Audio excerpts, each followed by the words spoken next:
یہ مہینہ اللہ کی رحمتوں کا موسم بہار ہے۔ چھم چھم رحمتیں برستی ہیں، انوار اترتے ہیں، گناہگاروں کو آتش دوزخ سے نجات بخش دی جاتی ہے۔ تو اس کا استقبال کرنا، اس کے لیے انتظار کرنا، گن گن کے دن گزارنا، لمحے اور ساعتیں بسر کرتے ہوئے بار بار ماہ سیام کا ذکر کرنا، یہ اس مہینے کے ساتھ محبت کی دلیل ہے، اور اس مہینے کے ساتھ محبت اللہ سے محبت کی دلیل ہے۔ اس لیے اس مہینے کا استقبال کرنا، اس کے لیے تیاری کرنا، اپنے گھر کو صاف کرنا، اس کے لیے اپنی اولاد کے دل میں شوق پیدا کرنا اور ماحول پہلے پیدا کرنے کی کوشش کرنا، تاکہ جو ہی یہ ماہ جلوہ گر ہو تو روزہ رکھنے کا مزاج پیدا ہو چکا ہو، تلاوت کلام مجید کا مزاج پیدا ہو چکا ہو، دیگر نوافل اور اچھے اعمال بجا لانے کی عادت پڑ چکی ہو۔ تو شعبان میں ہی اس کی تیاری ہوتی ہے، تاکہ رمضان المبارک آتے ہی ہم پوری طرح سے مستعد اور فعال ہو کر کے اس مہینے کی برکتوں کو سمیٹ لیں۔ اللہ کے محبوب علیہ السلام نے ارشاد فرمایا کہ جب ماہ سیام آتا ہے فتحت ابواب الجنہ، تو جنت کے 8 دروازے کھول دیے جاتے ہیں۔ جنت تو اللہ جل شانہ کی کرم نوازیوں کا ایک ایسا خوبصورت منظر ہے کہ آج تک نہ کسی آنکھ نے اس کو دیکھا، نہ کسی کان نے سنا، اور نہ اس کا کوئی تصور کر سکتا ہے، ایسی خوبصورت بنائی ہے۔ وہاں کی ہوائیں جب چلتی ہیں تو گرد نہیں اڑتا، کستوری اڑتی ہے۔ وہاں دودھ کی، شہد کی، مائے معین، کوثر، سلسبیل کی نہریں بہتی ہیں، موتی زمرد کے محلات بنے ہوئے ہیں۔ وہ خوبصورت محل اور وہ خوبصورت جنت کا ماحول، لیکن اس کے باوجود اس خوبصورت جنت کو، مرصع جنت کو، نظیف ترین بقعۂ رحمت کو 11 ماہ تک رنگ و روغن کیا جاتا ہے رمضان المبارک کے استقبال کے لیے، اور جب یہ مہینہ آتا ہے تو اس کے دروازے کھول دیے جاتے ہیں، اور جنت کے 8 دروازوں میں سے ایک دروازے کا نام باب الریان رکھا گیا ہے، جو صرف روزہ داروں کے اعزاز و تکریم کے لیے ہے۔ روزہ دار اس دروازے سے گزر کے جنت جاتے ہیں۔ تو آپ اندازہ کیجئے کہ اللہ نے اس ماہ مبارک کو کیا عزت دی ہے، کیا پروٹوکول دیا ہے، کیا تکریم بخشی ہے، کہ نبیوں کا امام، امام المرسلین، خاتم الانبیاء، محبوب خدا اس مہینے کے لیے منتظر رہتے کہ یہ مہینہ آنے والا ہے، یہ مہینہ آنے والا ہے۔ فَاسْتَكْثِرُوا فِيهِ مِنْ 4 خِصَالٍ، کہا کہ 4 کام اس مہینے میں کثرت کے ساتھ کرو۔ خَصْلَتَانِ تُرْضَوْنَ بِهِمَا رَبَّكُمْ، 2 کام تو وہ ہے جس سے تم اپنے رب کو راضی کرو گے۔ وَخَصْلَتَانِ لَا غِنَىٰ بِكُمْ عَنْهُمَا، اور 2 کام ایسے ہیں کہ ان سے بے نیاز نہیں ہو سکتے، تو وہ تمہیں کرنے پڑیں گے۔ اما الخصلتان اللتان ترضون بہما ربکم، وہ 2 خصلتیں، 2 کام جن کے ذریعے سے تم اپنے رب کو راضی کر سکو۔ فشہادت اللہ الہ الا اللہ، وہ گواہی دینا ہے لا الہ الا اللہ، وتستغفرونہ، اور تم کثرت سے استغفار کرو، اللہ سے بخشش مانگو۔ یہ 2 کام تم نے کرنے ہیں۔ وَأَمَّا الْخَصْلَتَانِ اللَّتَانِ لَا غِنَىٰ بِكُمْ عَنْهُمَا، اور وہ چیزیں جن بغیر تمہیں چارہ نہیں ہے۔ فَتَسْأَلُونَ الْجَنَّةَ وَتَعُوذُونَ مِنَ النَّارِ، اللہ سے جنت طلب کرو اور دوزخ سے پناہ مانگو۔ تو یہ 2 کام جو تمہاری ضرورت ہے تم اس مہینے میں کثرت کے ساتھ کرو۔ تو یہ مہینہ رحمتوں کی لوٹ سیل کا مہینہ ہے، یہ کرم نوازیوں کے امڑتے ہوئے دھارے ہیں، یہ سیل رحمت ہے جو کہ من کی سیرابی کا سبب اور ذریعہ ہے۔ خوش نصیب ہیں جو ماہ سیام کو خوبصورتی کے ساتھ بسر کرتے ہیں، اس کے آنے سے پہلے استقبال کرتے ہیں، گھروں میں صفائی کریں، اہتمام کریں، مساجد میں اہتمام کریں، تاکہ بچوں میں یہ شوق پیدا ہو کہ ماہ صیام آ رہا ہے. جب ہم بچے تھے تو ہمارے والدین رمضان المبارک سے قبل ہی رمضان المبارک کی تیاریاں شروع کر دیا کرتے تھے. اس وقت گھر میں شربت تیار ہوا کرتے تھے گڑ کے، اور وہ پہلے ہی مائیں گھر میں تیاری کرنا شروع کر دیا کرتی تھی. ایک شوق پیدا کرنا مقصود ہوتا ہے. تو کچھ چیزیں ایسی ہیں کہ آرڈر لکھیں اور 1 سیکنڈ میں گھر پہنچ جائے، لیکن کچھ چیزیں یہ جو ہے وہ تیار کرنی چاہیے، شوق پیدا ہو. گھروں کے اندر ماؤں کو چاہیے کہ افطاری کو اہتمام کے ساتھ تیار کریں تاکہ بچوں کو شوق پیدا ہو اور یہ ایک ماحول پیدا ہو، قرآن مجید کی تلاوت کا ماحول پیدا ہو، جاگنے سونے کے جو ہے وہ شیڈول مرتب کیے جائیں، مساجد کی آبادی کا سامان کیا جائے، اور صلاۃ التراویح اور سحر و افطار کے لمحے، نوافل، تسبیحات، اذکار، نمازوں میں 5 گانہ حاضریاں، یہ کیسا خوبصورت ماحول ہوتا ہے. رحمتیں برس رہی ہوتی ہیں، انوار اتر رہے ہوتے ہیں، اور وہ کیا خوبصورت لمحے ہوتے ہیں اور کیا گھڑیاں ہوتی ہیں. حضرت سیدنا سلمان فارسی رضی اللہ تعالی عنہ فرماتے ہیں کہ شعبان کی آخری تاریخ کو حضور نے ایک خطبہ ارشاد کیا. بعض علماء نے کہا کہ یہ شعبان کا آخری جمعہ تھا، یا ہو سکتا ہے کہ آخری جمعہ 29 شعبان کو ہی ہو. تو رمضان المبارک سے قبل حضور نے یہ خطبہ ارشاد کیا جو مختلف کتب احادیث میں موجود ہے. یا ایھا الناس، اے لوگو، قد اظلکم شہر عظیم، اللہ نے تمہارے اوپر ایک بہت پاکیزہ، پر نور، عالی مرتبت مہینہ سایہ فگن کر دیا ہے. شہر فیہ لیلۃ خیر من الف شہر، اس مہینے میں ایک ایسی رات ہے جو 1000 مہینے سے بہتر ہے. جعل اللہ صیامہ فریدہ و قیام لیلۃ تطوع، اس مہینے کے دن کے روزے فرض قرار دیے گئے اور راتوں کا قیام نفل بنایا گیا. تراویح کی صورت کے اندر راتوں کے قیام کا ماحول پیدا ہوتا ہے، صلاۃ اللیل پڑھی جاتی ہے، نوافل پڑھے جاتے ہیں کثرت کے ساتھ. یہ اس مہینے کی شانیں ہیں، یہ اس مہینے کی رونقیں ہیں. اس مہینے میں اللہ تعالیٰ نے خاص کرم نوازیاں عطا کی ہیں اہل ایمان کو. وَمَن تَقَرَّبَ فِيهِ بِخَصْلَةٍ مِّنَ الْخَيْرِ كَانَ كَمَنْ أَدَّى فَرِيضَةً فِيمَا سَوَاهُ، ایک نفل کا ثواب ایک فرض کے برابر اس مہینے میں کر دیا جاتا ہے. وَمَنْ أَدَّى فَرِيضَةً كَانَ كَمَنْ أَدَّى 70 فَرِيضَةً فِيمَا سَوَاهُ، اور اگر کوئی ایک فرض ادا کرتا ہے تو اس کو 70 فرائض کا ثواب ملتا ہے. اس قدر نیکیوں کا اجر بڑھا دیا جاتا ہے، ان کی قیمت بڑھا دی جاتی ہے اس مہینے میں. اور پھر ارشاد فرمایا وَهُوَ شَهْرُ الصَّبْرِ، یہ صبر کا مہینہ ہے. ہونے کے باوجود بھی انسان تناول نہیں کرتا. ٹھنڈا میٹھا مشروب میسر ہے اور زبان کانٹا بن گئی، حلق خشک ہو گیا، لیکن اس کے باوجود بھی ایک گھونٹ حلق سے نیچے اتارنے کا روادار نہیں ہوتا. وضو کرتے بھی احتیاط کرتا ہے کوئی قطرہ آب حلق سے نیچے نہ ٹپک جائے. تو یہ صبر سکھاتا ہے. جب ہو بھی تو انسان اس سے گریز کرے، تو جب ہوگا نہیں تو پھر انسان صبر کا عادی بن جاتا ہے. تو یہ صبر کی عادت ڈالتا ہے. یہ شہر الصبر ہے. پھر فرمایا والصبر ثوابہ الجنہ، اور سنو صبر کا ثواب جنت ہے. جو شخص صابر ہوتا ہے اس کا صلہ جنت کی صورت میں عطا کیا جائے گا. وشہر المواسات، اور یہ ہمدردی کا مہینہ ہے، باہمی پیار کا مہینہ ہے، الفتیں بانٹنے کا مہینہ ہے، نرم دلی کا مہینہ ہے، ایک دوسرے کے احساس کا مہینہ ہے. جب کوئی شخص بھوک اور پیاس کاٹتا ہے تو اس کو پھر محسوس ہوتا ہے، بالخصوص امراء، کہ بھوک کیا بلا ہوتی ہے.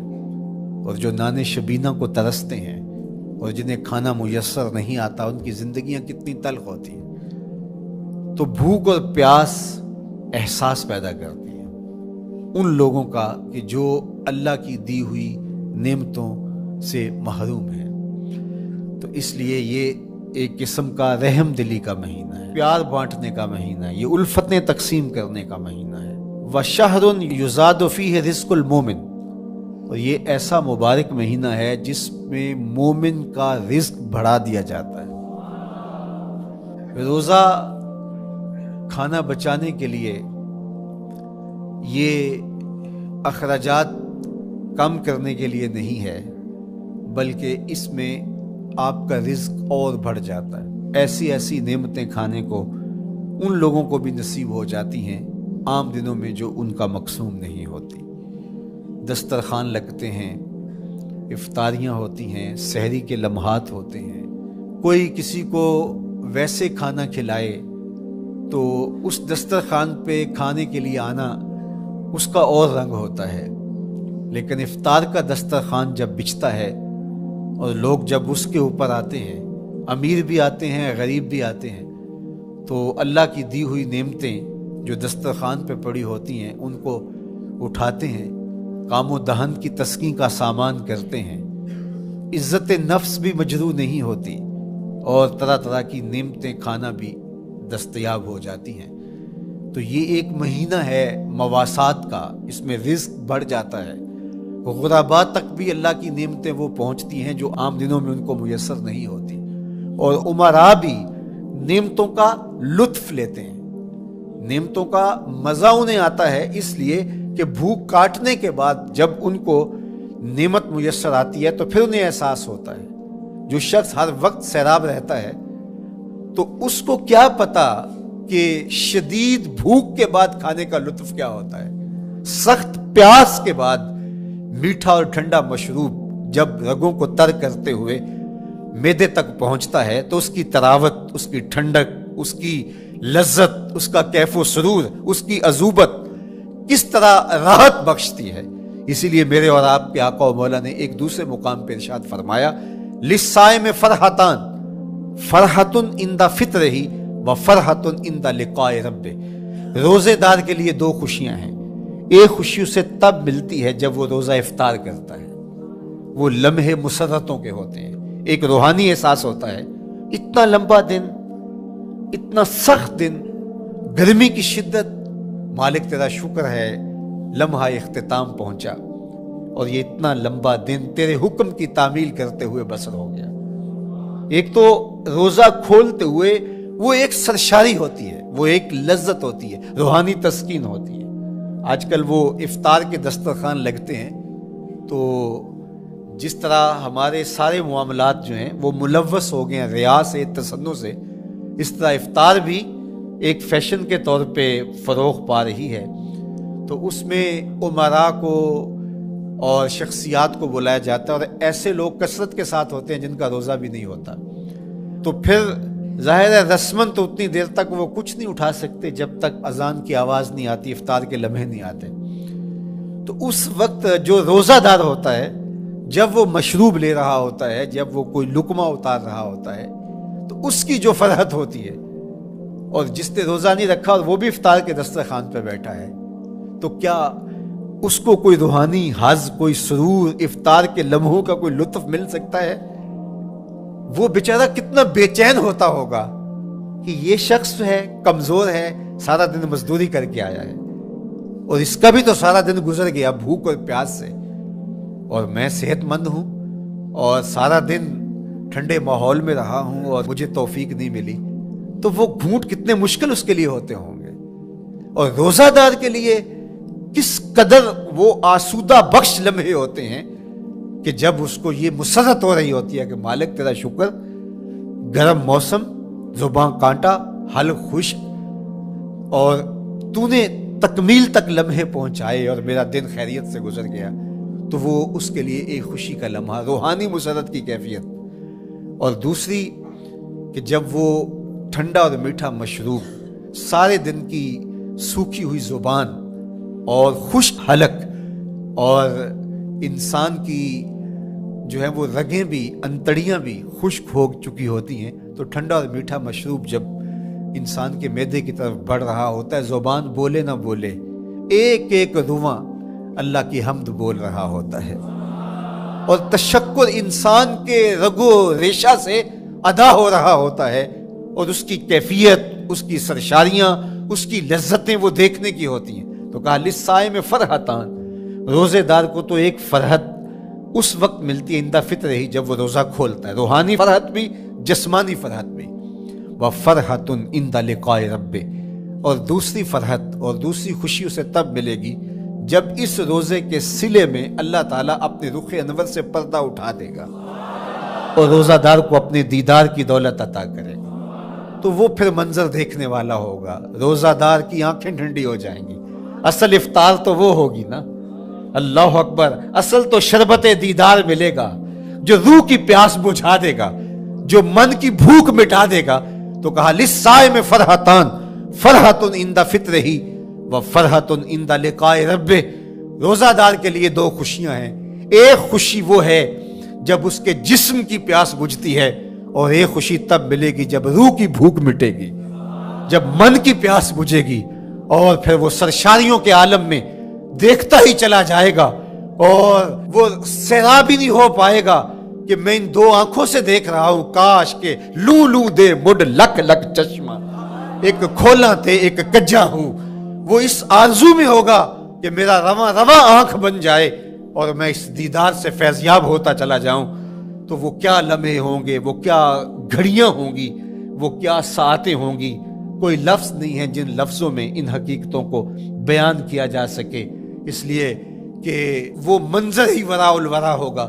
تو روزہ دار کو فرحت ملتی ہے جب وہ روزہ کھولتا ہے۔ تو فرمایا وَشَهْرٌ يُزَادُ فِيهِ رِزْقُ الْمُؤْمِنِ، اس میں مومن کا رزق بڑھا دیا جاتا ہے۔ وَمَنْ فَطَّرَ فِيهِ صَائِمًا كَانَ مَغْفِرَةً لِذُنُوبِهِ، جس نے روزہ دار کا روزہ افطار کروایا، اللہ کے محبوب فرماتے ہیں کہ ایک تو خود روزہ رکھا، اور دوسری سعادت یہ ہے کہ ماہ سیام میں روزہ دار کا روزہ افطار کروایا۔ آپ شریعت بیضاء کو بنظر عمیق مطالعہ کر کے دیکھیں، ماہ سیام میں بہت زیادہ اس بات پہ زور دیا گیا ہے کہ روزہ افطار کرواؤ۔ اپنے گھر میں بیٹھ کر کے روزہ افطار کر لینا یہ بھی سعادت مندی ہے، روزہ نصیب ہو جائے، لیکن اس بات پہ بہت زور دیا گیا ہے ماہ سیام میں کہ ایک ماحول پیدا ہو، لوگوں کو افطار کروائیں تاکہ تمام لوگوں تک اللہ تعالیٰ کی نعمتیں پہنچیں، اور لوگوں تک جو ہے وہ رمضان المبارک کی برکتیں پہنچیں۔ تو ارشاد فرمایا وَمَنْ فَطَّرَ فِيهِ صَائِمًا، جس نے روزے دار کا روزہ افطار کروایا، کَانَ مَغْفِرَةً لِذُنُوبِهِ، تو وہ افطار کروانے والوں کے گناہوں کی بخشش کا ذریعہ بن جائے گا، یہ افطاری گناہوں کی مغفرت کا سبب بن جائے گی۔ وَعِتْقَ رَقْبَتِهِ مِنَ النَّارِ، اور آتش دوزخ سے گردن کی آزادی کا مجدہ جاں فضا بن جائے گا یہ امر کہ اس نے کسی کا روزہ افطار کروایا۔ وَقَانَ لَهُ مِثْلُ أَجْرِهِ مِنْ غَيْرِ أَنْ يَنْقُصَ مِنْ أَجْرِهِ شَيْءٌ، اور روزہ افطار کروانے والے کو روزہ رکھنے والے جتنا اجر ہی دیا جائے گا، لیکن روزہ رکھنے والے کے اجر میں بھی کوئی کمی نہیں واقع ہوگی۔ جتنا اس نے سارے دن کی بھوک اور پیاس کاٹ کر کے تکلیف اٹھا کر کے روزہ رکھا، جس نے شام کو اس کو افطار کر دیا اتنا ہی ثواب اس کو عطا کر دیا جائے گا، اس کا اجر کم کیے بغیر۔ اللہ اکبر، یہ امت کے لیے اللہ نے کیا پیکج دیا ہے، کیا کرم نوازیاں ہیں اس امت کے لیے۔ آقا کریم نے ارشاد فرمایا ایک شخص صبح سے لے کے ظہر تک مزدوری کرتا ہے، اس کو ایک قیراط دیا جاتا ہے، اور ایک شخص ظہر سے لے کر عصر تک مزدوری کرتا ہے، اس کو بھی ایک قیراط دیا جاتا ہے، اور ایک عصر سے لے کر مغرب تک مزدوری کرتا ہے، اس کو 2 قیراط دیے جاتے ہیں۔ فرمایا پہلی مثال یہود کی ہے، دوسری مثال نصارہ کی ہے، اور تیسری مثال میری امت کی ہے۔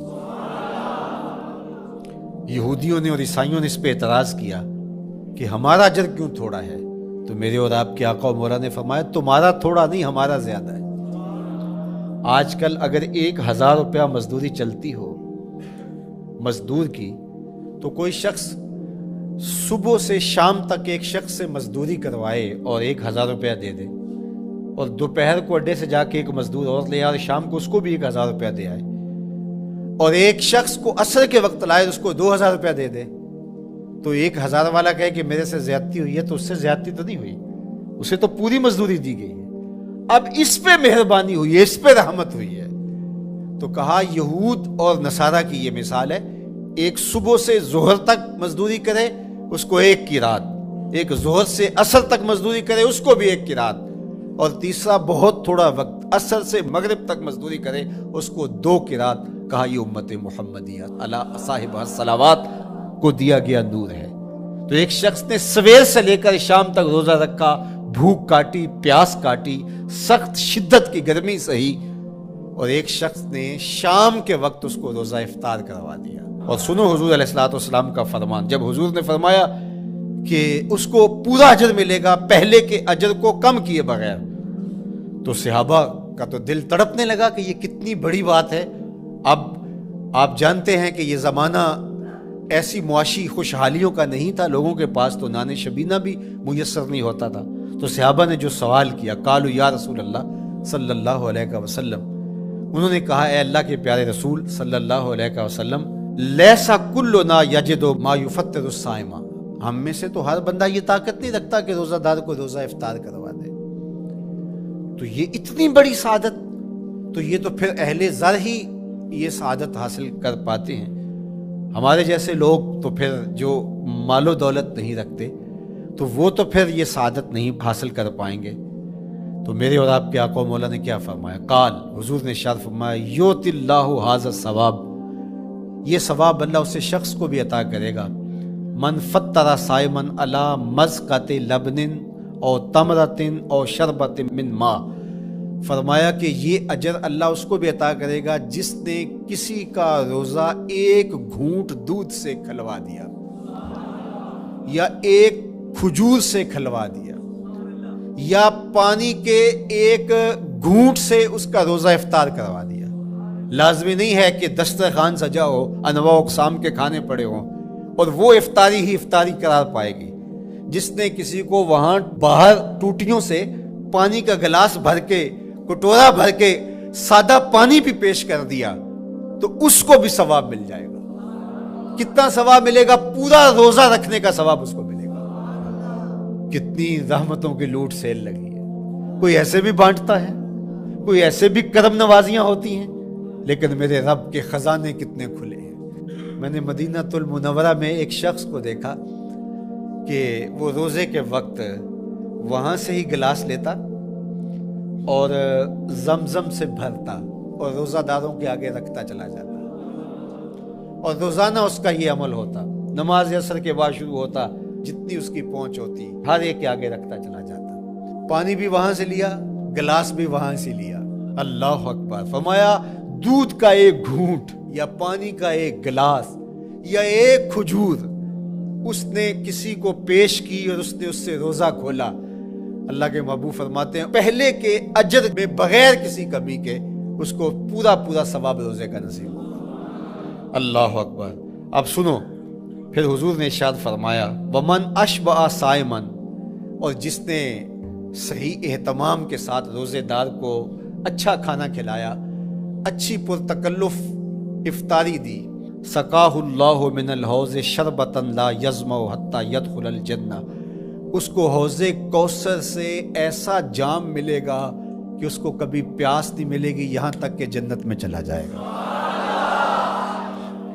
اللہ اکبر! اس کو کوثر کے جام نصیب ہو حشر کی گرمی میں۔